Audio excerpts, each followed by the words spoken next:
Hello and welcome to this, the 20th episode of this season of the How Long to Beat podcast. Air horns, boom, boom, boom, woo! Yeah! As always, it's Alex, Paula, and me, Rick, with you to talk about the stuff we've been beating, retiring, and playing this week. This being the first full week as of recording of the month. We've got a segment on the Fantasy Critic League as well. And this week, we're going to do a topic and a question as normal. No more speedrun mailbag shenanigans. And we'll finish off with everyone's favourite. Say it with me. How long to beat the game? I stopped before you started on my end. There's no way that aligns. One day. Absolutely none. It will. One day. Quick bit of housekeeping as well before we jump forward. Alex, what you just told us about the site update. Oh yeah, Abatage just posted a thing. You can now export all of your playthroughs if you're into that, which is pretty great. Not a bad idea to, back up your playthrough somewhere and keep a record of what you got. So that's a new feature on the site. Pretty cool. And that's all I know about it so far. But also on that note, Abatage is back this week, and he's got a little roundup for Fantasy Critic League for February. Let's give it a listen. What's up, everybody? I'm Abatage, and welcome to your How Long to Beat 2021 Fantasy Critic League Roundup for February. There was a good bit of movement on the leaderboard this month and a bunch of pickups thanks to new announcements during the Nintendo Direct and even Stoney's State of Play, although a few other games were confirmed to be delayed, so let's see how it all panned out. This month saw Funky Face Studios take the top spot, surprisingly from a clever counterpick on Werewolf the Apocalypse Earthblood, which crashed and burned with a low score of 53, giving the studio a solid 13 for betting against it. Not long after that, the Neo Collection released with a very strong 88 on OpenCritic, adding 18 points to their total and placing them firmly in the number one spot on the leaderboard. Thankfully for the rest of us, Ghosts and Goblins Resurrection had a mild release and only added 4 points to Funky Face's domination of February. Speaking of Werewolf the Apocalypse Earthblood, its failure meant that CD Product Refund kicked off their year by losing 13 points, sending them to the bottom of the board. Let's see if they're able to maintain such a sunken position as the year progresses. Meanwhile, after losing the top spot, my publisher Ubisoft stayed in second position thanks to the release of Little Nightmares 2, which brought a solid 13 points. However, it seemed that nobody really wanted to review the sexy puzzle game Honey Pop 2 Double Date, as it took almost the entire month to achieve its meagre score of 72, adding a paltry 2 points to the total. Both Noise Labs and Cockroach Content Corp had no new releases during February, but they were both pushed down a spot thanks to Funky Face Studios showing up strong. Frozen Frog received their first points after the release of Bravely Default 2 towards the end of the month, which brought them a solid 8 points to get started. And finally, Horny Mistress was bumped down a couple of spots thanks to the new entries, but still has a lot of releases to look forward to. There were also a few games confirmed as will not release in 2021, so if you have one of those, be sure to check if it's been counterpicked, as you may be able to drop it and pick up something that will bring points instead. Then again, maybe getting a guaranteed 0 is a strategy to stick with, as it's a surefire way to know you're not going to lose any points. So let's see what happened with bids and pickups during February. General Goods successfully acquired Total War Warhammer 3 for $5 and the long-awaited Biomutant for $5, leaving them with $90 left in their budget. CD Projekt Rick successfully acquired Narita Boy for $1 and Sifu for $6, leaving them with $91 left in their budget. Mango made the most acquisitions during February, starting with the rumoured 2D Metroid sequel, which is unannounced, for $1, the Great Ace Attorney Collection, which is only rumoured, for $15, and finally, Famicom Detective Club The Missing Heir for $15, leaving them with a very special $69 left in their budget.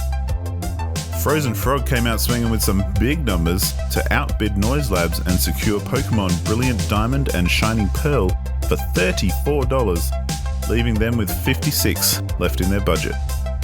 Noise Labs successfully acquired The Legend of Mana Remaster for $15, leaving them with $80 left in their budget. Ubisoft successfully acquired The Artful Escape for $2, leaving them with $94 left in their budget. Funky Face Studios spent the most money out of everyone during February, successfully outbidding Frozen Frog for The Legend of Zelda Skyward Sword HD for $31, as well as acquiring Mario Golf Super Rush for $22, leaving them with only $40 left in their budget, the current lowest remaining budget in the league. So that's how the How Long to Beat Fantasy Critic League shaped up for February 2021. Best of luck to everyone during March.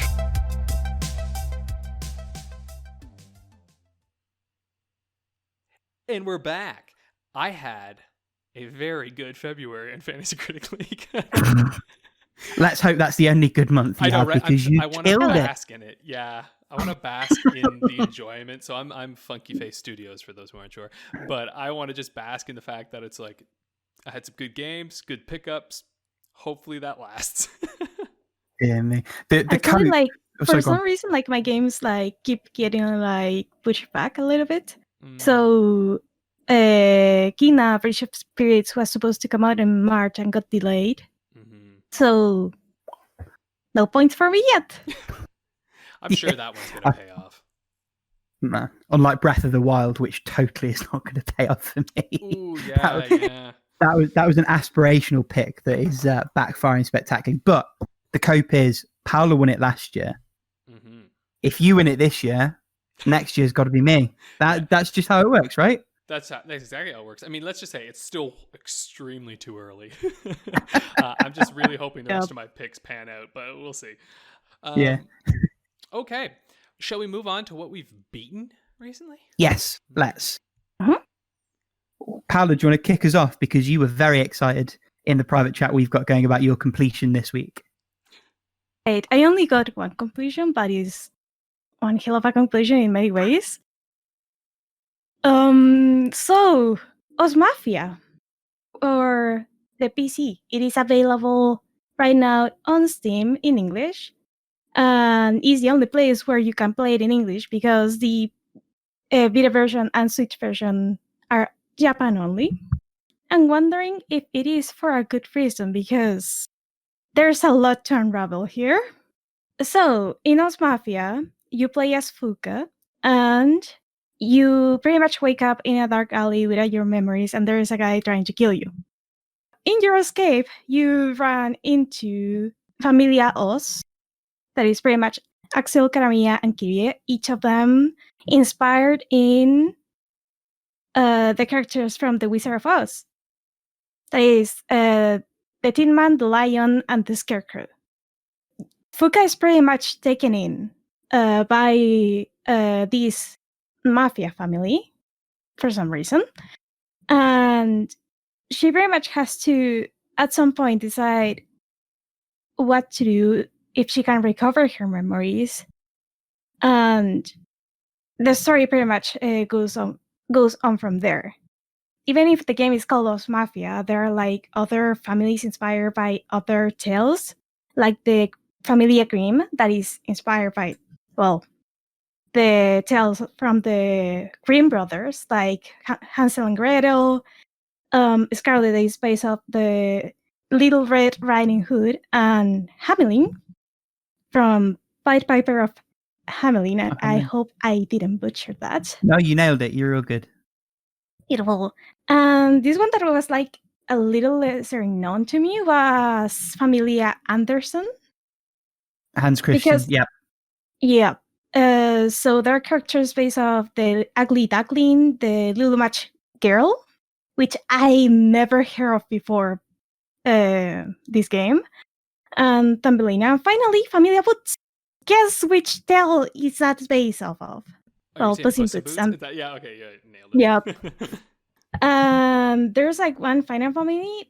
The only member I know from that family is Haiti, and that's pretty much it. And they're like two kind of neutral grounds in this mafia world that is like the clinic, that is Sherwood Clinic, but for some reason there's like one doctor in this city, and it is based off of Robin Hood.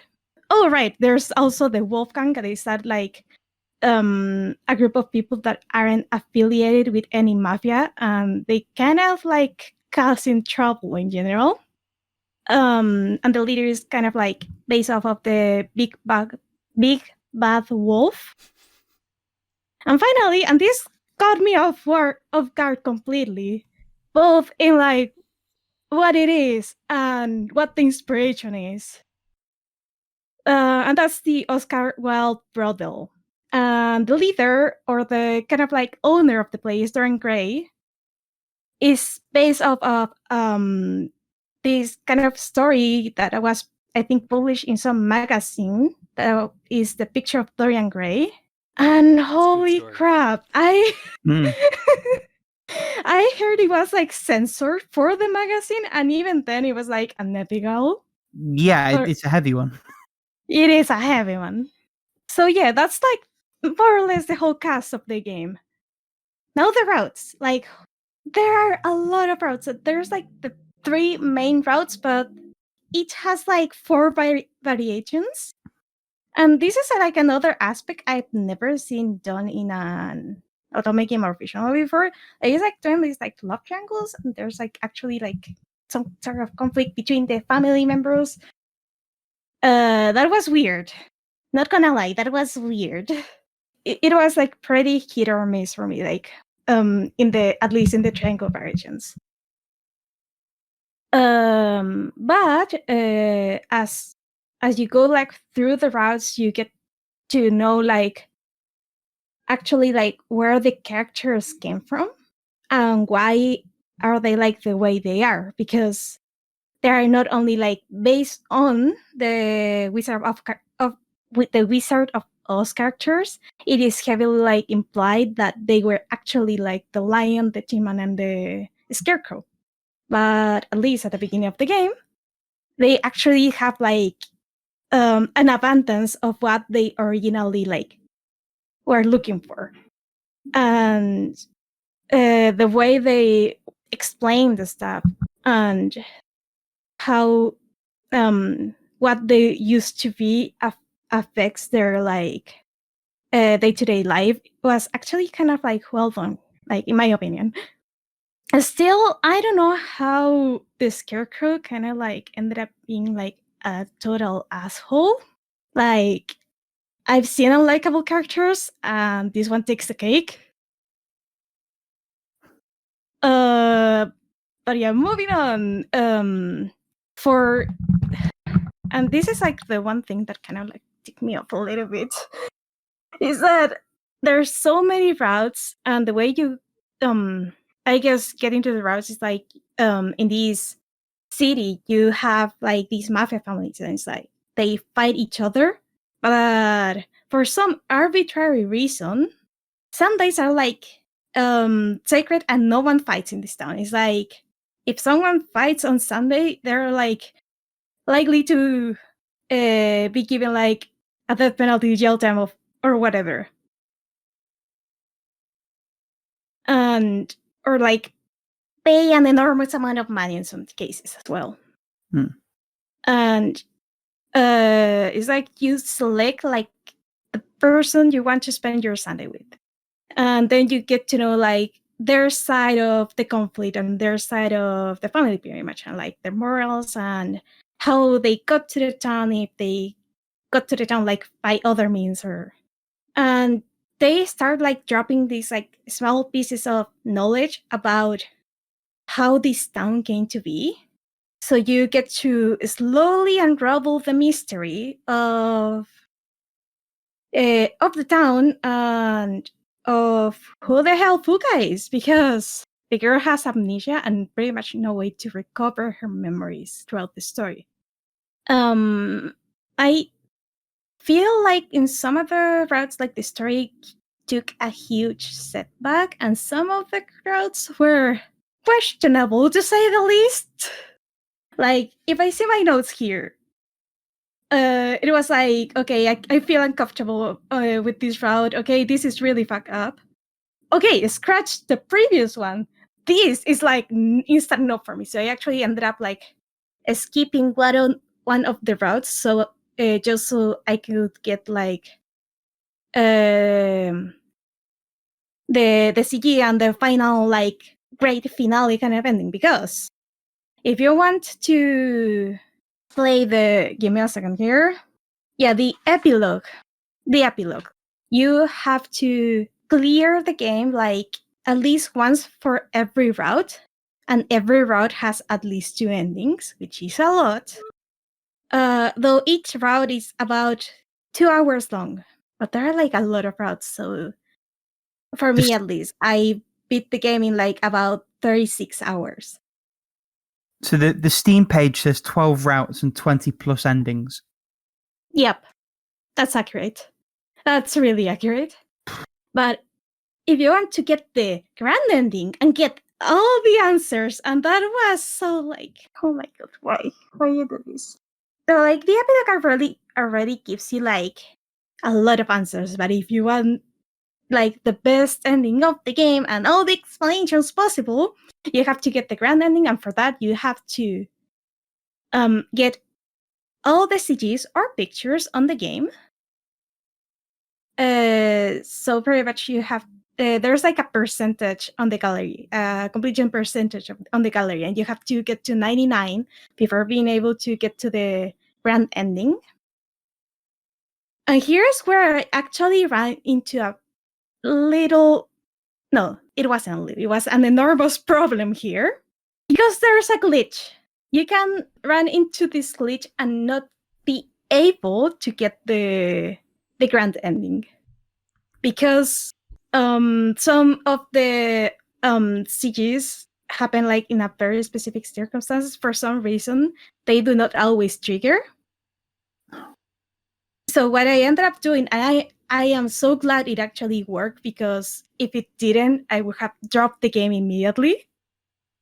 You have to change the name of the character at the beginning of the game. For some reason, that solves the problem completely. It's not like using the default name for the character does anything. But if you're running into a glitch, just change name, do the route again, and you get the CG. I have a question, Paula. Why do you do this? Yes. It is a wonderful question, Rick. I wish I could answer that. Oh my god. Oh, geez. It's like, So would you recommend playing this? I'm not... I feel like Ghost Mafia is a very difficult game to recommend. Like, you have to be like a very specific kind of Otome player to like this one. Gotcha. Because of the more questionable shit in the game. But as of the world, like how the world is built and how you have like all these different characters that are, most of them are really well developed. Okay. It's such a shame that you actually have this stupid glitch that was never fixed on Steam. And it only happens on Steam. And that's the only way you can play it in English. But Exactly. But on the plus side, for that genre, you've actually got choice if you want a mafia-based Otome game, because you've got Pure Fury. Yeah, if you want a So mafia-based mafia. Otome game, Pure Fury is a far better choice. Okay. It's like a niche within a And- niche. Sounds like you should just play The Wolf And- Among Us if you want a fairy tale story. Yes. Yeah. No, Yes, there you go. the thing that actually like put me off the most is that Os Mafia has a 15 years and up rating. I don't know how it got it. Ah, I don't know why it is a 15 plus. So for a Mafia game, Pio Fiore, for a more like, I guess like something that feels more of a fairy tale without really being it, Code Realize. And yeah, there are like, I'm sure like there are people that love the game with everything. I'm not one of them. There were like times that I was like really happy playing the game, but there were times that I was so disturbed that I couldn't actually read the dialogue. And I Yeah. feel like the routes were like, some of them weren't as good as the others in terms of like overall writing and pacing. So even if it has like a lot of routes and a lot of options, I wouldn't recommend going through all of them. Unless you want to see the big ending, and in that case, use a guide and skip the ones you don't want to see. yeah, or Google it. Or Google it. I'm sure there's like a YouTube is playthrough your over best there friend. in Yeah. YouTube by someone who did Nice. the thing. Well, thank you. So yeah, I have so many mixed feelings about this game. It Rick- was still oh, good, but with questionable stuff. I'm sorry. No, that's Rick, fine. please take Rick, the microphone away from me. Do you want to go to town? Go on then. I beat, when I last spoke to you two, 15 games this week. Lord. Most of which will be released here. I'm not going to talk about because we're going to do a feature segment later in the month. So keep your ears peeled for that. In terms of what I played, and I do want to talk about, the first one, just because it's sort of off the back of you playing it last week, Alex, is Super Mario Land 2 on the Game Boy. Specifically, the color slightly broken audio hack. It's great. To be I fair, found it. the audio wasn't broken on mine when I played it, but Well, I can only judge what was in front of me. yeah. It's a lot easier than I remember it being as a kid. I think that comes to the territory. But otherwise, I don't really have much to add. Like, it's a great time. It still holds up. Yeah. Would recommend it to most people. Yeah, it's great. Really liked revisiting that one. I also played the game of the month, Journey, and this is one that divides opinion. I think because it sort of touches on the what is a game question a little bit. It also leans into the cinematic side of things, foreshadowing. I like it. I don't love it, but I like it. I think it achieves what it sets out to do, which is to evoke a mood, evoke certain feelings and emotions, to make you think about what you're doing to get where you're going more than where you're going, because the purpose of the top of the mountain isn't really ever clear. Like the story, in as much as there is a story, is thematic. It's like a hero's journey thing, without any of those roles filled in. And I think it works, and I think a large part of that is just because it looks and sounds incredible. And for that hour and a half that you're in it, it holds you, but not a moment more. I think it's very overpriced for what you get for it, truly. And I think it probably came at the perfect time for journalists to blow their collective loads over it, which both made it more than it is and also opened the door for people to criticize it more than it deserved. Yeah. But it's good, and it was my second playthrough. I played it way back when on the PS3. This was a replay on PS4. I liked going back to it. I can't see myself ever going back to it again, which isn't necessarily even a criticism of it. It's just it is. Have either of you played that one, by the way? I know it's the one for the month at the moment. I beat it You're I'm just not going back to it because I'm not plugging my PS4 back in. Just like Until you get 13 Sentinel Tigers in. Oh no! I think the PS4 Actually, is dead. I think No! I have killed it. I think I'll plug it in when I get a PS5 one day. I'll play the game. It'll just be in the PS5 era. All right. Okay. Yeah, I like the game from what I remember. I think it's cool. You know, I mean, it was sort of at a time before short indie experiences like that were so accessible. You know, like I on found, console, sure. Yeah, you know what I mean. Like, because PC's the whole thing, but like on console, there just weren't as many of those, and like now, I feel like there's such a proliferation of it that I think if, like you said, if that were released now, I don't think it would have been pretty big, but not huge, right? But it came out when there wasn't as much of a focus as that. There's no Grease or any of these other games out there, right? Also, hot take, I think if it comes out when streaming's more of a thing, doesn't sell a quarter of what it sells at that length with that little mechanical involvement. Yeah. The other thing I do want to highlight just before we move on, because I didn't really get the power of it the first time, but on a replay I did, which is the cooperative aspect. Because obviously it does this thing where like random players will be match made into your game, and you can't like type to them or anything. You can just like make the little noise on the circle button, but you can also use that to fly, and there's or sort of fly. You can like regen each other's health and do this like sort of dance into the air with each other, which is lovely. And there's a bit about a third of the way into the game, just before the bit where, you know, where it's like sunsetting, you're sliding downhill in the sand. Just before that, where you've got like these up and down sand dunes that are a bit of a slog to get through, which like obviously they've done so that you feel the slide much more.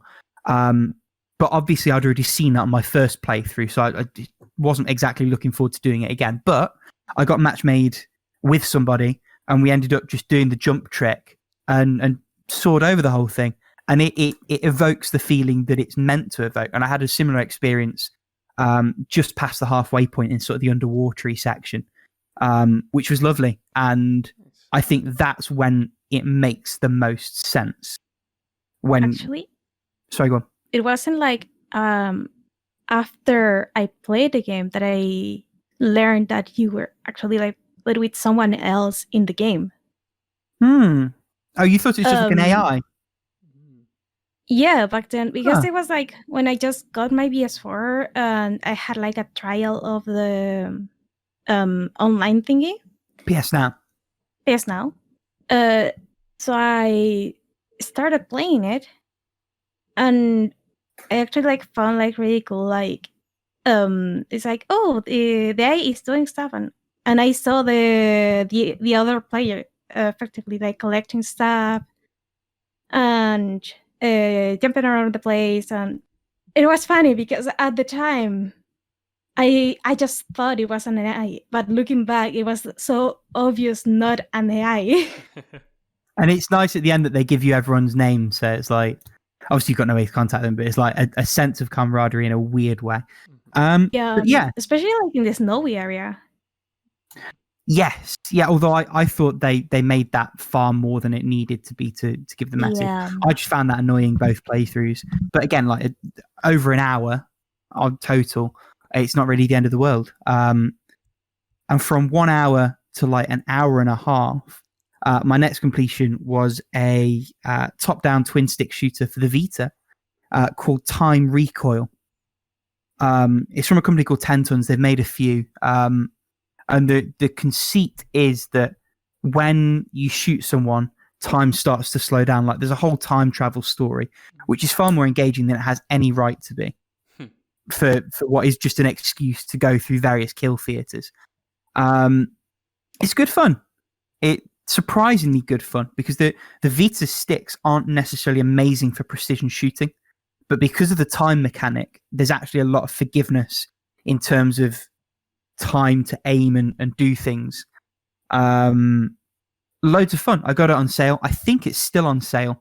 It's like £3 or your regional equivalent. And I think for that price, if you've got a Vita and a couple of hours to kill, it's a great one to play. I didn't really have any specific criticism of it. Like what it did was good. It's just it didn't do loads. But it's a real solid 7, which is exactly what I wanted.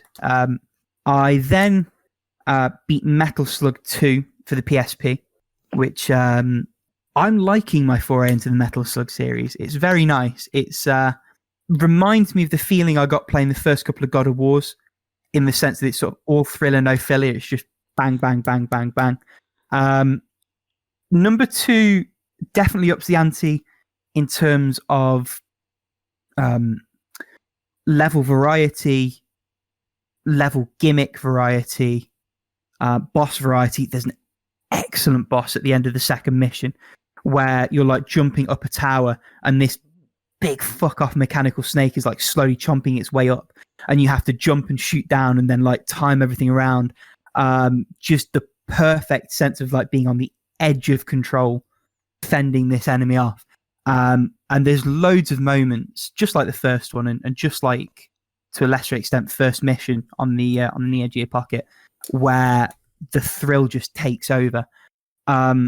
There's also a lot of slowdown. I'm hoping that's fixed in X when I get around to that, which is like the fixed port of 2 that they did. There's also a lot of cheapness. For every moment that's excellent, like that boss battle, there's a moment where you feel like you've been cheesed for a quarter, even though you're not in the arcade anymore.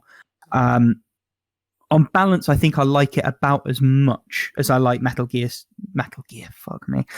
Slug 1, but for slightly different reasons. And if you can get a hold of them, which you can on an emulator or You can run a PSP emulator on a fridge at this point, and the Anthology Collection is an easy way to play 1 through 6. So I would wholeheartedly recommend that. Next up is 3, but I'm not sure if I'll maybe give it a week or two before I jump to that. Just a note too, Metal Slug 3 is free on Games with Gold right now, the 360 version. So for those who subscribe to any Microsoft things, you can join Rick. And stroke, or if you happen to have an Amazon Prime account and you connect that up to Twitch, for Twitch Prime or whatever it's called, they've got tons of Neo Geo games that they're just giving away for free, including, I believe, Metal Slugs 2 and 3. And then there's also a load of other random ones. So there's like the 40th Anniversary Collection. There's Shock Troopers 1 and 2. The point is there's loads of ways to play these games. The one way you shouldn't play them, and I think I mentioned this a few weeks ago, the Anthology Collection on PS4 is an emulation of a PS2 game, emulating the arcade versions. So there's like a couple of layers of abstraction, and the input lag is atrocious. Borderline unplayable. So I made the mistake so you don't have to. And really, I didn't have to, because the internet's quite clear on how bad these things are already. If I'd done like the tiniest bit of research, I would have known. But yeah, so just, they're 20 years old at this point. Go and download them on your computer. SNK don't need your money.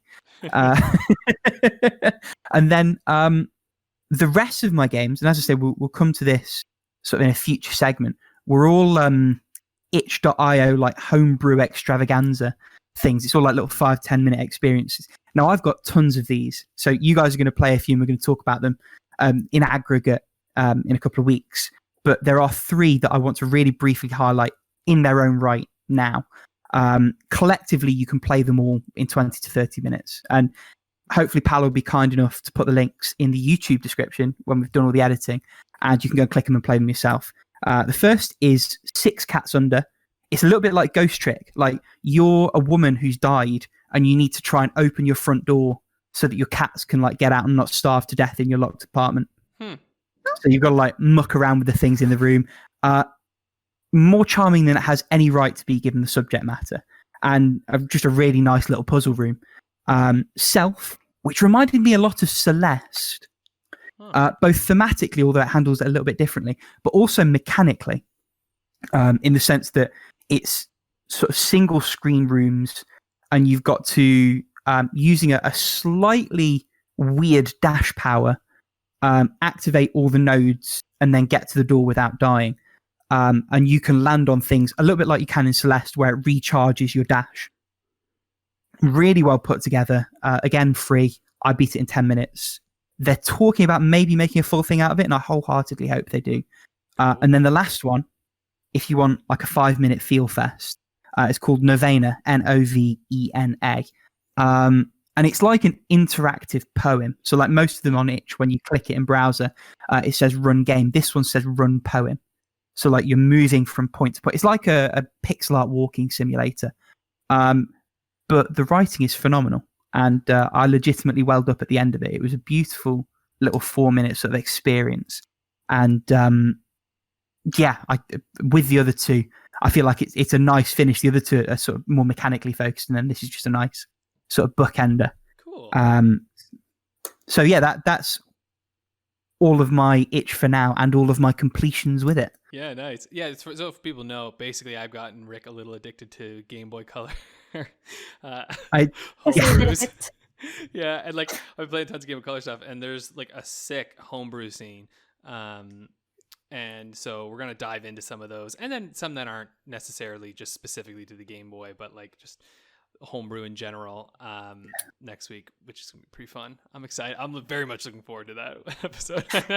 It is like the short game portal I knew I needed, but never knew was right there in front of me the whole time. It's pretty awesome. It's been wonderful. My weekend was literally just like backlogging a ton of them and playing a few of them. And it's so cool because a lot of them you can play right on the original Game Boy hardware, right? Like I pop them onto my Game Boy Color and play games on there, and it's incredible. Okay, so I'll talk a little bit about. I beat one massive giant that I'd been playing all February, which was Yakuza 0. It is over. I have completed it, and only 6 to go.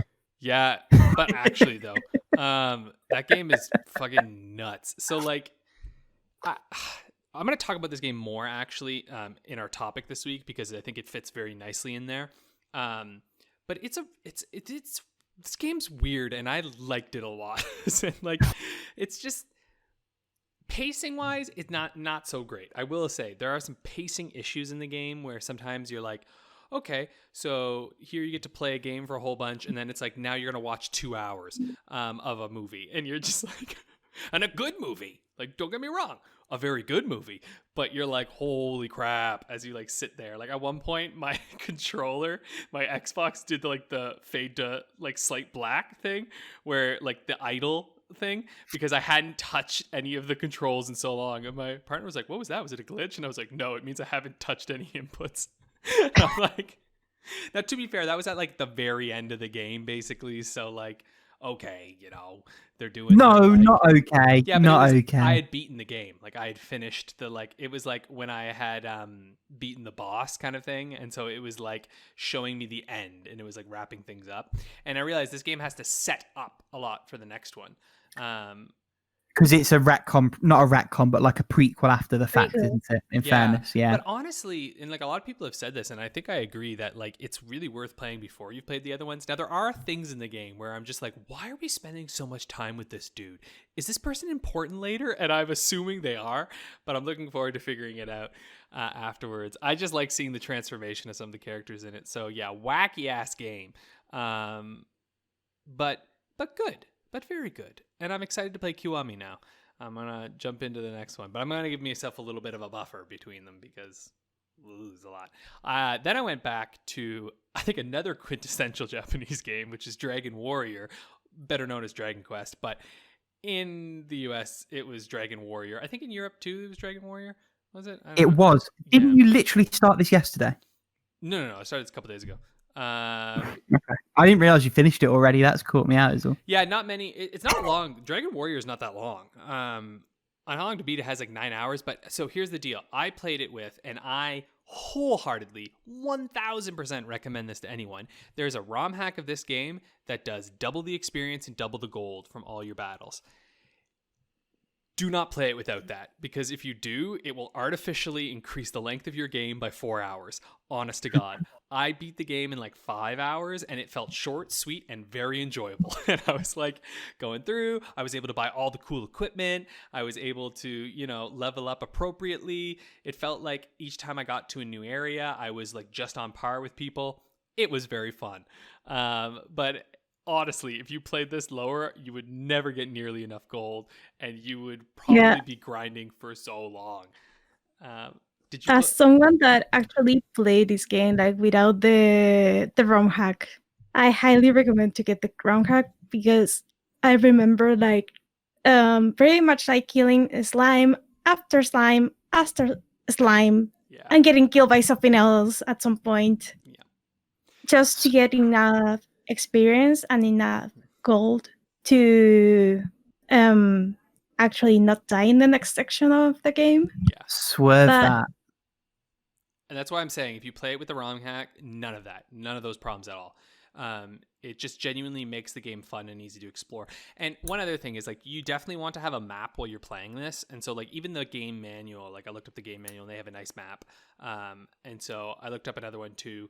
Though it's funny, the NES localization has different names than the Game Boy Color one. Anyway, of course it does. It might be, maybe it's limitations, like text limitations, maybe, but like Erdrick is no longer the name of the hero; it's Loto, which maybe Loto is more towards the Japanese. I don't know, but all I can tell you is the names are different of all the towns, and it's like, I mean, I think the Game Boy Color names of the towns actually match up more with Dragon Quest XI and stuff. So I'm like, those must be the appropriate names. And the original ones on the NES were probably just like the nobody'll get it in America names, where they're like, let's turn them into these ones. The Game Boy Color names for the places are the ones they actually use for the phone and Switch remakes. Okay, then they're the good. Then they're the right ones. Yeah, I really recommend it. So like, I'm gonna do Dragon Warrior 2 eventually, which I hear people sort of are like more on than this one. But What I will say, something that I really loved about this game is the fact that there was no really like direct thing you're supposed to do. Like it tells you, everyone says like it's not clear what you're supposed to do, but it is extremely clear what you're supposed to do. There was only one thing. There's only one moment where I had to be like, what the fuck is this thing? And for those who know, it's in Tantagel Castle, and we'll just say, make sure you explore the periphery of that castle because there's something that's hidden that is annoying. But everything else, like everybody you talk to is like, when rain and sun meet, the bridge occurs. And it's like, you know what I mean? Like they spell everything out for you. So like you just have to explore the world and you'll know what to do. And I liked that. I was taking notes as I was playing it. I was like, that's fun. I kind of miss doing stuff like that. And there wasn't so much to explore that it was impossible. It was just like, go figure it out. Have an adventure. So I dug it. Before we move on, can we just like recognize how shocking Squeenix's mobile pricing is? Because I was thinking about getting one of the Dragon Quest games for mobile. They want like £25 for it, and it's not just them. Nippon NIS, whichever one it is, they want £32 for Disgaea 1 on mobile. Yeah. Oh yeah, they price that's a port of a 20-year-old PS2 game that's been on everything. Yeah. They can. I'm just gonna say that I tend to forget that mobile games and games in some storefronts are so like differently priced by region, because it cost me like $5 or less. Wow. There you go. I think you probably are owed that, given all the other ways you're screwed in terms of game pricing. You deserve the cheap mobile games. You can have that one. I'm good. Yeah. Like for PC and for mobile, the prices are actually like really nice here. Well, that's what we have beaten, which we've beaten a lot. And now we're entering into what we have retired, which I'm just going to dive right in because I got one thing. Keep the ball rolling. That's yes, kind please. of two things. Yeah. So I retired the Pokemon trading card game on the Game Boy and kind of the second one, but not really, but I'll explain. Because essentially I had a sad thing happen.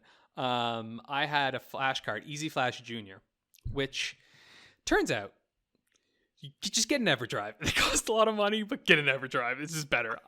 Because Easy Flash Jr., it does the save by you shut off, and when you turn it back on, it backs up the save, right? Whereas the EverDrive, the most recent ones have like internal one. They also have save states, which is great. But what happened is that the Pokemon trading card game, both of the games, had kind of what I think is sort of a revolutionary save system, where if you shut off in the middle of a card battle, it would auto-save where you were in that battle, which is pretty cool, honestly. Like you turn it on and it says, hey, you're in the middle of a duel. Would you like to resume the duel? And I'm like, this is on a Game Boy cartridge? I'm like, shit, yeah, I'd like to resume the duel. Right? But on the Easy Flash Jr., what I've noticed is that occasionally, if you turn off in the middle of a battle, when you turn on the thing and back up your save, it's all gone. Everything's gone. It's just erased your data entirely.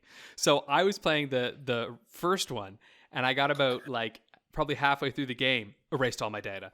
I was probably 3/4 of the way through the second one, erased all my data. And I was like, no, it's like 11 hours into the second one. And that's what made me get an EverDrive, and I've had no problem since.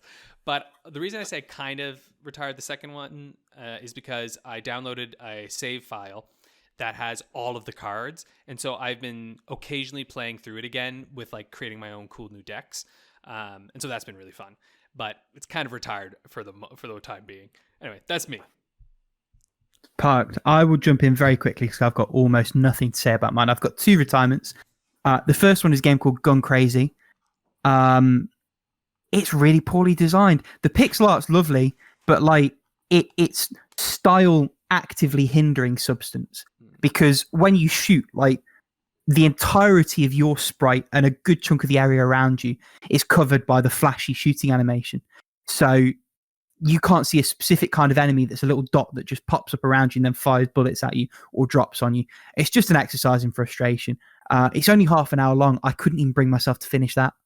I just couldn't bring myself to do it. So don't, like, it's cheap, but don't even bother. It's not worth it.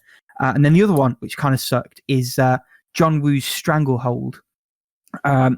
It's a game that was the wrong publisher in the wrong year. It was midway at the start of the PS3 360 gen.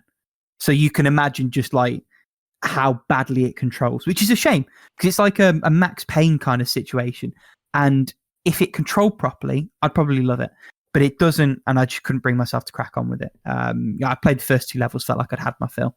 Yeah, I bought that for like $2 way back in the day. Yeah. On my 360. If even. Never played it. Don't, honestly, don't. Paula, what about you?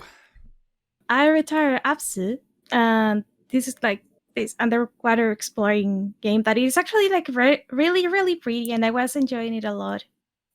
But it kind of triggered me a little bit in the sense of, as you explore, you go like into the deepest part of the ocean, and everything starts like getting darker, and there are like these places like that are like they kind of make me feel like claustrophobic to an extent, and I got to a really dark place, really small place, and it was like, nope, I can't. I'm gonna have a panic attack if I keep going. So turn off the game. I'm so sorry, and let it be like a warning for those who like have either claustrophobia or any kind of like fear of the dark or like underwater stuff. It's like, it's a good warning. It does all that. Yeah, That's a shame. That sucks. Oh well. Otherwise, very good game. Yeah, it is like 2 hours. That's fair though. I mean, there are just some games, right? There's some scenarios you're like, I don't want to do that. No thanks, right? Dope. It's not you, it's me. Yeah. So from what we've retired to what we're playing, why don't you start this one, Rick? You haven't got to start today. Go on then. I've got 4 currently playings, all sort of very early, so there's not really much to go on. The one I've probably got the most to say about is Hades, because I've actually started properly playing it again. It's been on my playing list for like a month and I've barely touched it. But I played like 2 hours over the weekend. I've had like about 6 escape attempts. I'm up to the second boss, which is like the Hydra. And I've settled on the bow and arrow as like the weapon I like at the moment. I consistently do well with it, unlike any of the other weapons. I love Supergiant, and it's more Supergiant. So like, other than like having found my groove with the mechanics, everything else about it's great. So yeah, long may that continue. I got back into Rocket League hard this week. I ended up playing for like 3 hours on Sunday evening when I meant to like dip in for a couple of games. It is like the best and the worst of me, and it's still wonderful. And it's a shame that Epic have sort of ruined the in-game economy and the way all of that works, but they haven't ruined the fundamental game, which 5+ years after it launched is still fucking excellent. And that's all I really come for now. Like, I've got the cosmetics I want. My car's a watermelon. I'm happy enough with it. I don't need any of that shit. And then I started Freedom Wars for the Vita. It's like a first-party Monster Hunter sort of game from Studio Japan. Rest in peace. I like it so far. I'm not sure if I'll finish it because I'm not really usually into that genre. But it's pretty cool for what it is. And then finally, I started the multiplayer segment of Ghost of Tsushima Legends. It's more Ghost of Tsushima. The multiplayer, I don't think necessarily adds a lot to it, but it's more content, and the core gameplay is still great. I'll probably know better once I've started playing the raids, because I've done a little bit of survival, and that's pretty cool. There's a nice little community sort of around that, so that's a lot of fun. But as with all of the ones I've got playing at the moment, I'll probably have more to say in the weeks and months to come. So yes, that's me. Paula, what about you? What you doing? So I started Steam Prison, an otome game that came recently to the Switch. An otome game? You don't normally play those. I don't normally play those. What are you talking about? So yeah, I'm like only like half an hour in, so I don't have like much to say. It is a replay though, but there's like a lot of new content. I'm also playing Gravity Rush because I finally got a Vita that has everything working properly. And so far, like I'm like in chapter. Let me see my notes. I think I'm in chapter 2 or 3. I'm looking for a home right now, and it is. I really love the gameplay. It's like you're a gravity shifter or something like that, and well, you have amnesia. Never seen that in a video game before. The character's name for now is Kat. So hopefully I can talk about it more like next week. Gravity Rush is lovely. Really great It game. is beautiful. I'm also going back to 13 Sentinels. Finally. Yes. Join us. Yeah, right now I'm still like in the prologue section of the game. Mhm. I'm currently like on wave 6 on the battle sections. I don't know if that tells you anything, Rick. It means you're very early and you've got lots of goodness to come. That's what it means. Like, so far I'm really enjoying it. Like, it starts slow, but it's like building up to like this really, really nice experience. And finally, the one I've been playing the most is Daigakuten Saiban, or The Great Ace Attorney for the 3DS. If you have a 3DS and if you can get your hands on a copy of the game,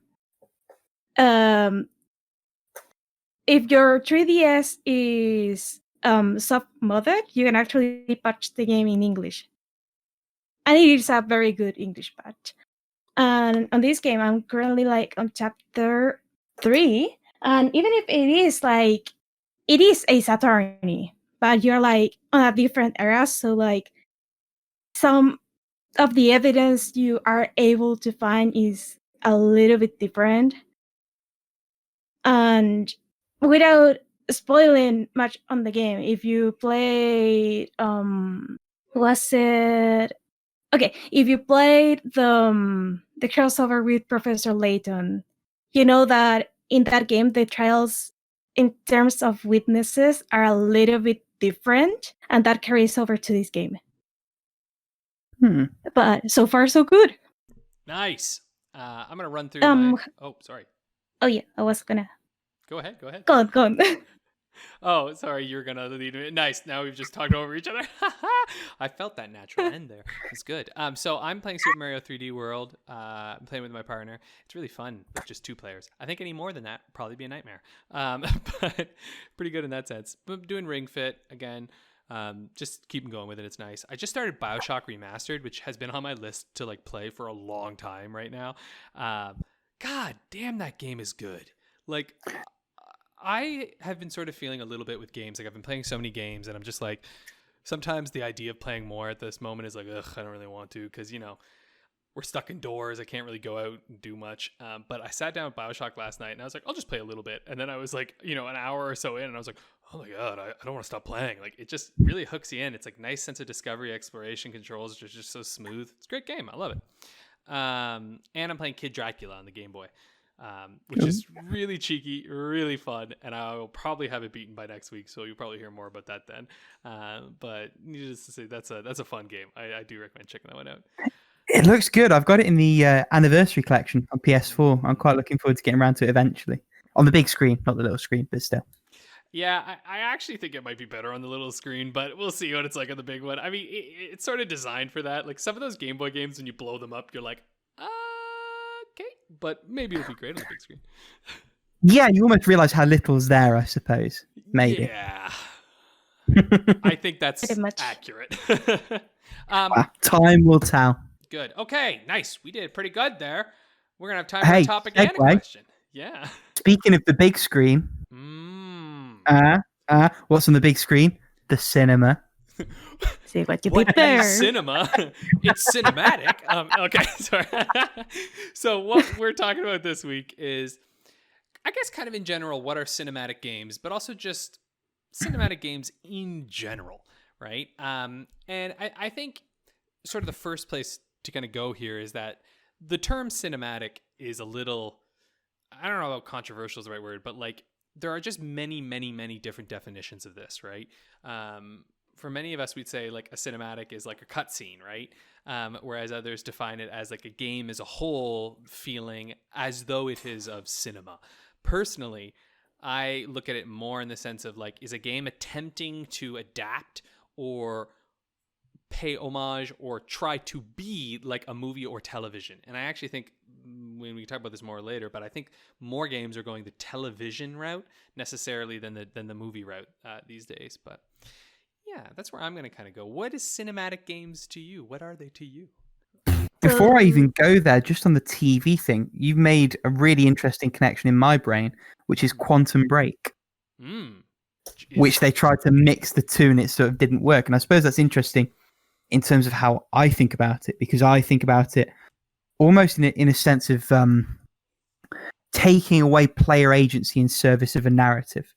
And I think the quintessential game for that is your Uncharted with these big scripted set pieces where you have a very linear path to travel in a specific sort of couple of minutes because they want to move the story in a certain way, and this is how you're going to have to do it.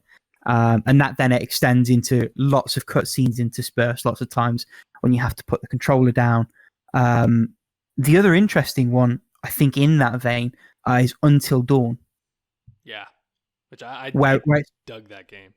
I don't think I would. It's one where I've actively sort of decided not to pick it up because it just doesn't seem to me. Same with the devs' other games, like the Little Hope series, or Those is that the name of the from what series? I heard. The Dark Pictures anthology. That's the one. Little Hope and Man of Medan, and yeah, whatever. Which is a TV anthology, essentially. Honestly, like yes, yeah. Which I suppose again even blurs the lines even further because cinematic in this context almost sort of incorporates TV, and that's where I think the player agency comes in because it's narrative over gameplay, which, as any regular listeners of this show will know, I am not really pro at all. So I don't mind cinematic games. Like the Uncharted games are fine. I thought they were all 6s or 7s personally, but like that's just not where I gravitate. Have you played the fourth one yet? The only one on my list, that and Lost Legacy, Gotcha. but I do own it because it was a free giveaway. The fourth is the best one, I will say. But so I've heard it's very low priority. I have to be honest. Like I'll get to it eventually. What I will say though is that I know what you're saying with Uncharted, but I think one of the big differences with Uncharted is that despite the fact that it puts you on sort of linear thing, they still give you enough control to feel as though you're putting Nathan Drake through these things. That for me feels like it creates this balance where it's like, if I had just watched it, I don't think I'd have given a shit. Do you know what I mean? Like, yeah. Which is why they're making the Uncharted movie, and I'm like, it's not going to be good. Mark Wahlberg Sully, it's not going to be good. I mean, it's one of the few games that straddles the line and hits both points well, which I think is what you're saying. Yeah. Even if I don't personally like the end product, there are enough people that do, that clearly it succeeds. But even if you of all people put it at a 6 or a 7, that means it must be pretty good. Like, I mean, you know what I mean? Like if it's cinematic, if it at least hit that much, I mean, it's got to be okay, right? Yeah, okay is the specific word I would use. What about you, Paula? What do you think? I more or less agree with what Rick said in the sense of that they take away like a little bit of player agency to put you like in this linear path or like make the fight scenes like look cool and stuff, or like in the case of Uncharted, this is like a little example that I know because of Rasputin.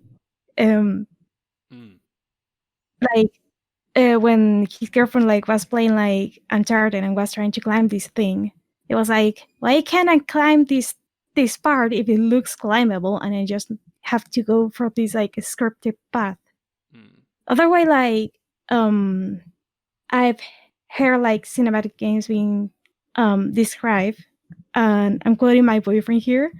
There is a bit of gameplay on my movie. Yeah. As in, it says that in some games, for example, in the Spider-Man game for PS4. Why it was so hard to say that? He said that in terms of the combat, he felt like he was like just pressing the specific buttons to make it look cool. Because from what I've seen, it's like more like quick time events oriented. Sort of, yeah. Sort of. I mean, I'll be honest with you. I think he's way fucking off on that, but like, Probably, but that's only because Spider-Man is like one of the most interactive, sandboxy, fun things I've ever played, where like I get to make cinematic moments. Do you know what I mean? Like I think there's a difference, right? Where it's like I create the moments that I love. But also to sort of like steel man that point, the combat does sometimes boil down to build up the points to make the game kill the enemy for me. Yeah, but sort of thing. But is that an issue of cinematic games, or is that just an issue of bad brawlers? You know what I'm saying? I don't think it's either. I thought it was fine, but in terms of cinematic, I think it's a valid point, especially if you contrast it with something like Doom's glory kills. Like because like he's more of on that into that kind of game. Like he played Doom just before he played this, so. Oh, that's a weird contrast then. Okay, never mind. I sort of see where he's coming from then. Yeah. But in terms of the QTE, it's far more tactical in Doom because you're thinking about placement and also you get something back from it in terms of ammo or health or whatever in a way that you don't from Spider-Man. It's definitely an interesting contrast. Sorry, go on.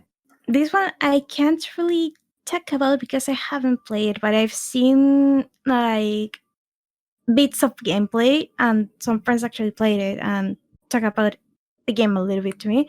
And that is Death Stranding. That it seems like if it was a movie instead of a game, it would be a far better experience.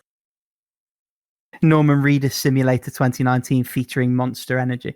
I haven't played that one either. You know, I think the cinematic, like what people consider cinematic, is can be like super different depending like what the background for that person in terms of gaming is.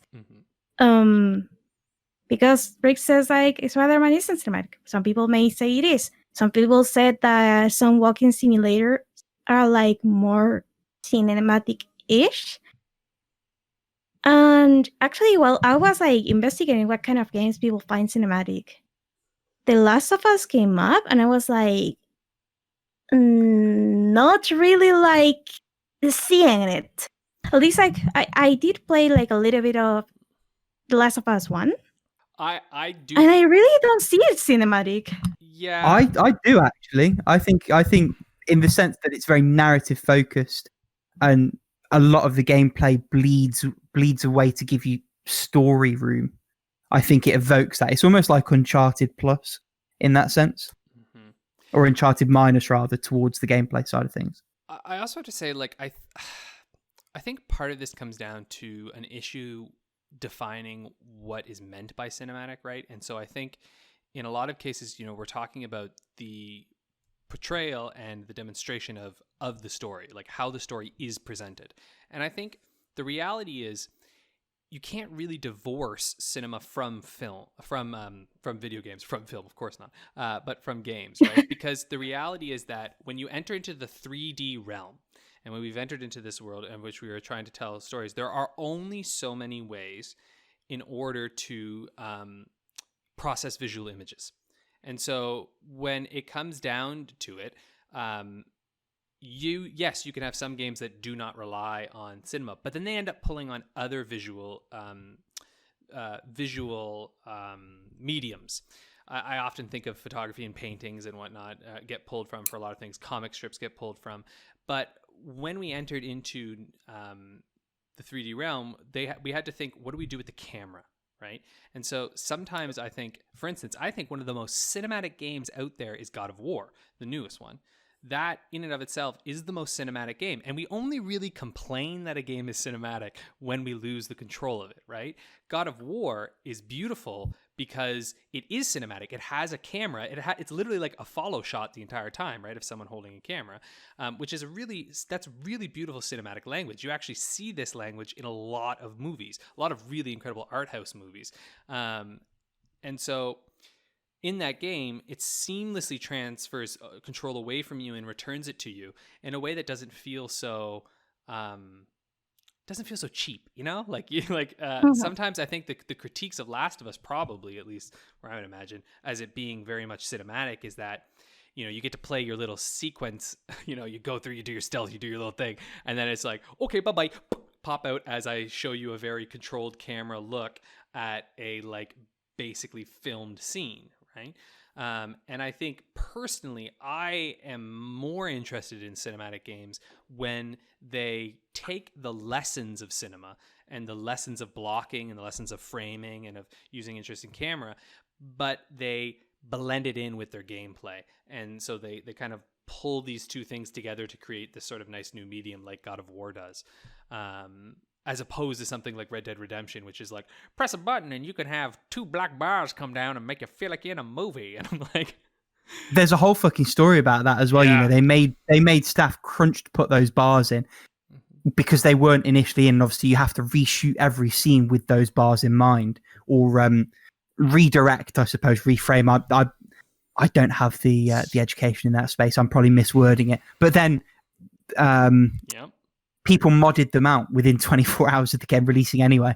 So you have all these people who've been put through the ringer for fucking nothing. I know. And it's, again... but I think you hit on a point there, like in terms of cinematic coming with the move to 3D, and it being how games are framed and shot ties into it. I don't even know that necessarily because what you're talking about is in terms of dissonance, control being taken away. I think you're on something there. I don't think it's the dissonance that makes it. Maybe it makes it a little bit more obvious. I don't know. But I think it's the absence of control rather than the contrast between when you do and don't have control. Other slightly related point, and feel free to throw some counter examples my way. Generally, games that are grounded in realism. It's very rare that you would have it leveled at a fantasy game or something that's not sort of believably filmable. Yeah, which is weird, right? Because like Mass Effect is highly cinematic, right? But no one gives a shit because you're controlling the dialogue sequences. You know what I mean? Like it's like you do things in them. But I agree with you. Yeah. Oh, sorry. That maybe hits on another thing because like you are there rather than you're a spectator. Yeah. Like to go back to Doom, like first person games, it's rare that you have the cinematic thing pitched that way. And I think that again comes back to the camera. I think it's when you are a spectator less than an active participant.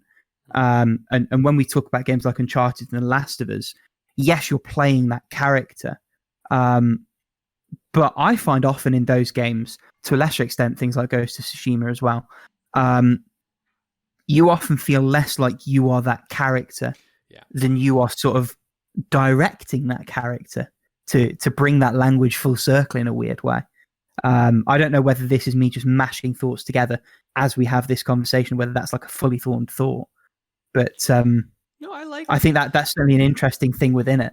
Yeah, because sorry, Paula, did you have anything you want to add first? Because I'm going to go off on a slight, not a tangent, but a slight thing. I think I had something at one point, but it is gone. Okay, if it comes back, just interrupt me, all right? Feel free to. So this makes me want to talk a little bit about Yakuza, because Yakuza is, and in general, this is a big trend in Japanese games. And so, okay, this is a whole other thing, but like Japan's media landscape, right? They were huge in film for decades, right? Some of the greatest filmmakers of all time, Kurosawa. I mean, like, speaking of Ghost of Tsushima, 100%. Yeah, right. Okay, yeah, Kurosawa. Like, there's Kurosawa mode, right? But that's a whole conversation in itself. Yeah, but really, when you look at it, there was a move away from filming, like live filming, right? The boom of the anime industry and of animation became huge. Video games coming up became huge. And so I would actually argue that a lot of Japanese creatives have gone into those fields instead of into filmmaking. So now you have products that, and people who I would argue kind of want to be filmmakers are making games. And sometimes, and it's like the guy who makes Yakuza, I love it, but this dude wants to make mafia movies. And like, there's no way to make mafia movies in Japan right now, David fucking Cage. Yes. Oh yeah. David Cage. Yeah. That is a film guy who just can't find any other outlet. Like, know, right.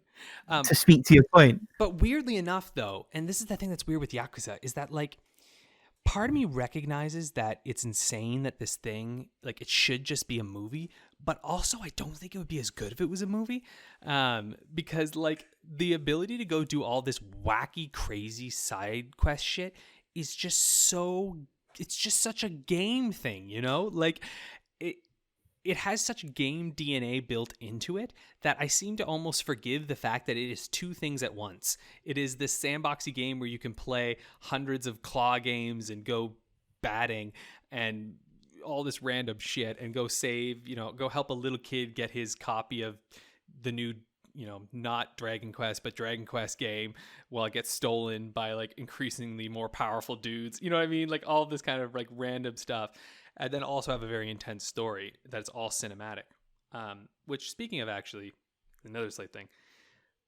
If you ever want to watch Yakuza, like the movie that clearly inspired Yakuza, watch Tampopo, which is another Japanese movie that I watched last night.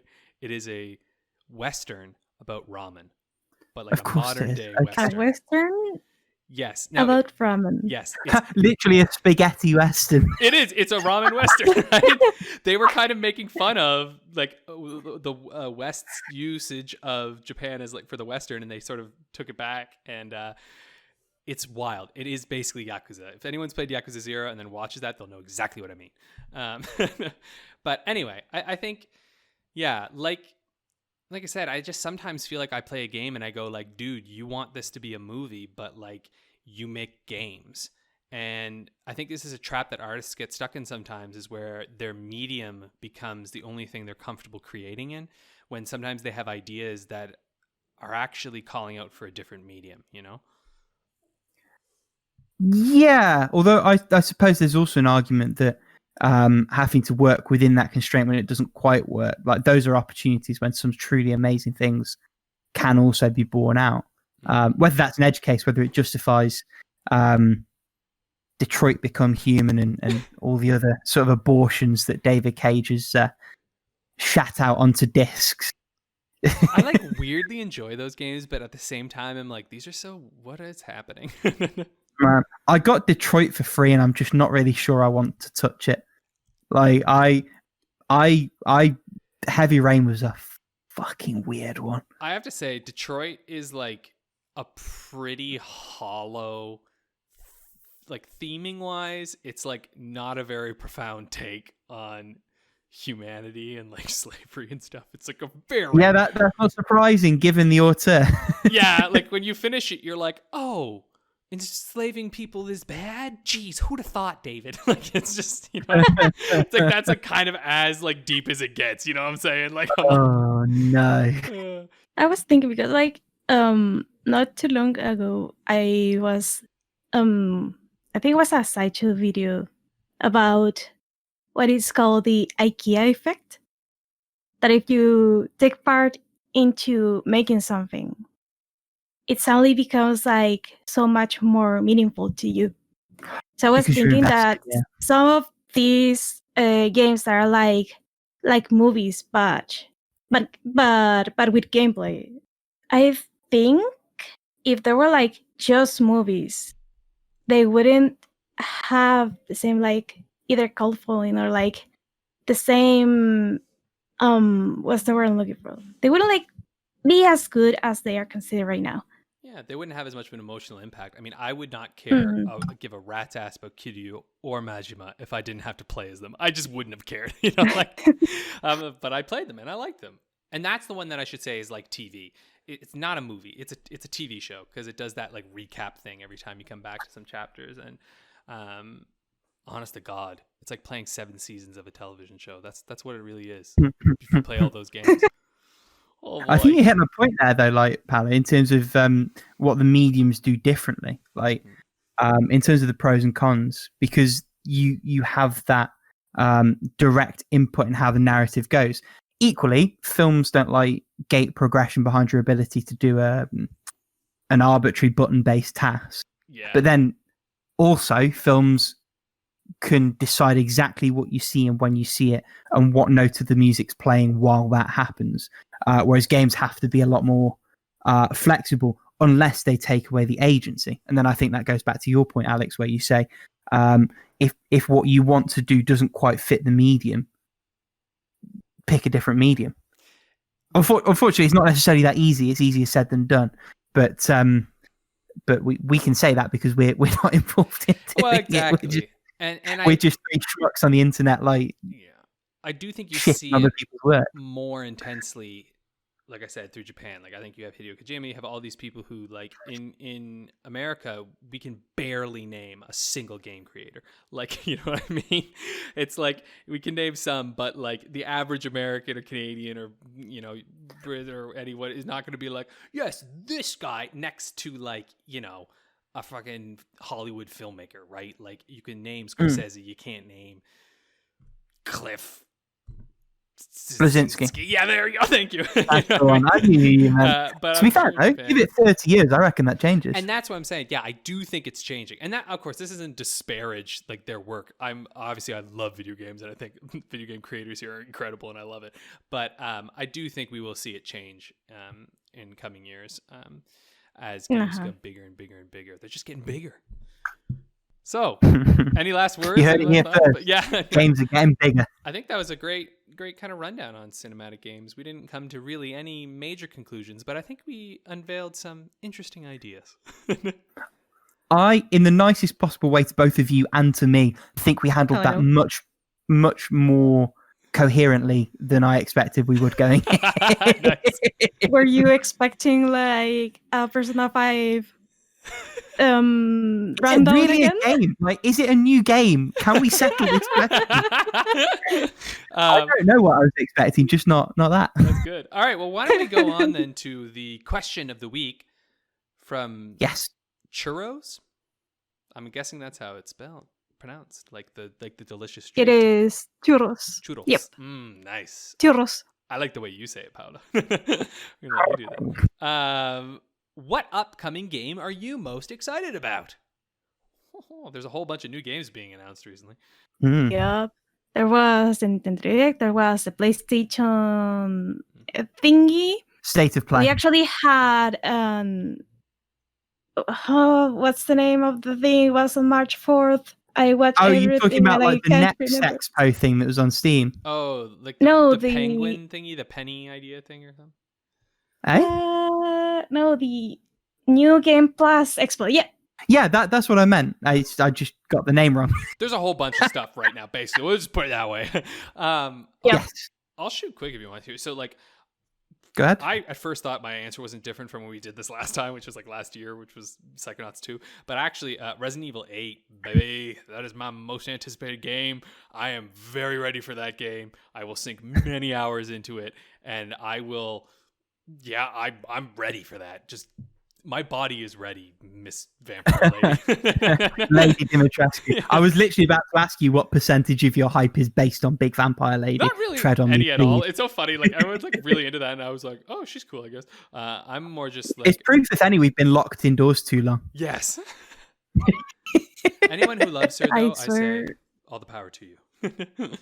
Like, a few minutes after the Vampire Lady appeared on the trailer, Twitter went nuts. Like, some of the fan art's amazing. Like, I take or leave Resident Evil. Like, it's not a franchise I'm bothered about, but some of the fan art was phenomenal. I also love, this is such a tangent, just how wholesome like the devs were about the whole thing. Like, they put out a statement saying like, we love how much enthusiasm there is about the game, especially about Lady Dimitrescu. Just so you're aware, like, it's canon that with heels and hat she's like 9'6" or whatever it was. It's just like, oh, bless you. That's so good. That's how you lean also in. Yeah, it's the way to do it. If anyone does want to sort of compare what we say now versus what we said before, I had a quick look before, and it was episode 6, Wishful Thinking, when we talked about the 2021 games we were expecting and sort of looking forward to. And that was about 3 months ago. That was the start of December. I only remember saying Shin Megami Tensei 5, which I'm still very excited for, and I'm sure you are as well, Paula. And I think I would have mentioned the new Ratchet & Clank as well, even though I've got no intention of playing that anytime soon, because I'm not going to get a PS5 anytime soon. A couple that I'm getting excited about, and the Fantasy Critic League's lovely for this, because it keeps you involved in what's happening when. Narita Boy, which comes out at the end of this month. I think I spoke briefly about the demo a few weeks ago when that came out. I'm more and more confident that that's going to come good when it drops. There's a game from Mistwalker, which is Sakaguchi's company, called Fantasian, which is on Apple Arcade, but like it's an RPG with these diorama settings. Looks amazing, and it's got like this twist on the turn-based RPG formula where effectively you can turn on a mode. Any battle you are going to happen, those monsters will get added to the pool, and then like you can choose when you want to like make the cutoff, and you have to fight them all at once. And it's like a whole big thing. Looks really cool, and I'm actually gonna take advantage of that free month when it drops. There's that, Beyond a Steel Sky, and a few others that I want to try and mash out when that comes out. And then there's one other. It escapes me. Yeah, those are the two new versus what I was already excited about. Paula, what about you? Because I feel like you said you had a few that you were looking forward to. Yeah, like I was revising like my list from was it the end of last year or the beginning of this year, and I think like overall like Breath of the Wild 2 and Shin Megami Tensei 5 have to be like the games I'm like most excited for in terms of what's gonna happen next, because well, Breath of the Wild 2 being like a sequel to the first one, and each time I start playing the game, I see like more and more like clues of what could happen, or like more and more theories of what could happen in Breath of the Wild 2. And Shin Megami Tensei 5, I swear, like I just want to play that game already, but I know that they have to like give it like the proper amount of time for it not be like glitchy as fuck as what happened with the Nocturne remake in Japan that is still being patched. Is it still being patched? I think it was still being patched. Oh, that's I may criminal. be wrong. It's a PS2 game. How did you get that wrong? It's an excellent question, and I wish I could answer it. In terms of other games that I'm like really looking forward to, like it's mostly like localizations of visual novels, and of course the Skyward Sword remake, because I'm actually like really excited to get more people into the game that aren't gonna like hate me for making them play something with only motion controls. Please buy it. We hope you'll buy the game. Game better Actually, my sister actually my sister said something along the lines of, I don't know who thought motion controls were a good idea. I think they were drunk in the moment they planned them. Yeah, I mean, 120 million in console sales say that it was a decent drunk idea for what it's worth. It is a decent drunk idea, but in terms of how my experience with Skyward Sword is like your experience with Cyberpunk, because I've never had a problem with the motion controls. You too. Yeah. She says that for her it's pretty much unplayable at some points because of the motion controls. Damn. Yeah, very different experience. We're using the same type of controller, so I don't know what went wrong there. Go figure. Nice. And moving on, like from the games they actually like. Okay, this one is kind of cheating because it's not a game they show, but it's more of a tease, because like Idea Factory International has pretty much taken hostage the patents for the international release for the Amnesia Memories series and the Hakuoki series. Okay. So unless they do something, we are not getting any more games in the series in this part of the world. But at the end of the stream on the New Game Plus Expo, they said, "We see you Otome gamers like asking a lot about what's if we're gonna like keep releasing Otome, and we're gonna have more news on the next few months." So like. So The like Otome community kind of like went nuts that day. That actually, sorry. Because, nice. Keep going. Oh, because like both Hakuoki and Amnesia Memories are like very like beloved in the otome community, at least here in the West. So like pretty much Twitter was set on fire for a few hours after that. But from the actually like announced things, I think Olympia Suarez, is the one I'm most looking for, like from the otome part of things. And before we move on, I remembered the other game. It's The World Ends With You, Neo. God, I hope they do that right. Oh my god, yeah. Yeah. Actually, did you know there's gonna be an anime of the first game? I did. I sort of don't give a shit. I sort of don't too, but it was like... are like meh most of the time.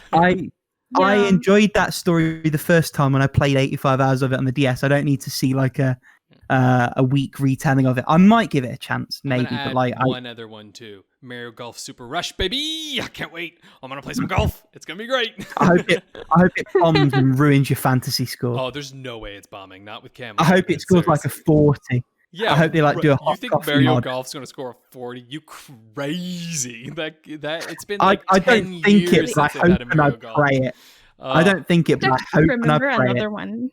That shit's doing But great. I am praying, please don't fuck this up, because like the new Pokemon Snap was looking like beautiful, like what I wanted like the Pokemon Snap sequel to look like.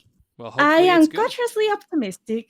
I'm gonna see the reviews, but I'm actually like pretty excited for that one. Nice. Well, then let's move on, everybody. Those were the games we're looking forward to, which is so many. You can check them out in the show notes. There's many of them. And segue from what we're excited about to what you're excited to hear us play every week. Well, that kind of worked. It's time for How Long to Beat the Game. Woo! Do you have the game pulled up there, Paula? I forgot it was my turn. That's okay. I can pop one if you want. 3 guesses who's editing this pause out. Okay, hidden stats, random. 3, 2, 1. Let's see. What the hell is this? Ao Sora make you? So we reroll. It looks like because I don't even know what you said. I mean, it looks like a visual novel that is like reroll. Oddworld, new and tasty, or new and tasty. Ooh, I don't know how to say it. Okay, yeah, you nailed it. Oddworld. Ah, okay. Oddworld. Oddworld, new and tasty. Oh, that's a good one. Yeah. Ooh. So, I'm gonna go out on a limb. I know this isn't super short, but I also don't think it's super long. So I'm gonna go main 10 hours and main plus 14 hours. I'm not supremely confident about that. I don't have a cat in hell's chance of getting 100%, so I'm going to go for the 2 times 3 hour window. Yeah, I can't remember. So, new and tasty, is that? Because okay, hold on. It's basically a HD remaster. It's still the 2D side-scrolling one. Yeah, right. And it's like a puzzle game. Like in terms of movement, it's a bit like the OG Prince of Persia, where it's all very stilted and sort of specific spacing. I fucking hated it. Like it was a game of the month. It was one of the first game of the months, actually, when we first started doing those on the forums. And I tried the PS1 version on my PSP. Yeah, I couldn't get on with it at all. I think I gave it about half an hour and just bounced straight off it, which is fine. It's clearly got an audience because they're making a new one. Like Soulstorm comes out this year. Yeah. And I think it's in that vein. I think it's that kind off the back of how successful New and Tasty was. But actually, like I never heard about Oddworld until I heard about the new one. Oh, there you go. You know, I think I'm gonna go. It's sort of hard for me to tell with this one. That's what makes the game so enthralling. I know. So it makes it so good. I kind of am with you. Like, I don't think I'm gonna do a 100% because I just don't know if there's any like special levels or like, you know what I mean? Like, is there like some kind of special modes in this one? There's a special thing where you have to like save everyone. And all I remember is that was an undertaking. I don't know if you can do it in a quick time. You probably can with a guide or something, but I'm certain it's not a simple thing. Yeah, I'm trying to think, like, do I think that playing the main part of this game, this is the big question, is like, do I think the main part of this game is longer than 10 hours, which I don't think it is. But I'm also not sure, right? Like, is this like, you know what I'm going to do? I'm going to, not Price is Right, but I'm going to say 9.5 hours. Oh, wow. Okay.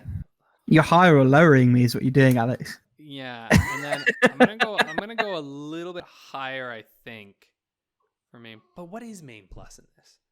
What even is? Wow. Truly, This is the question. What is main plus?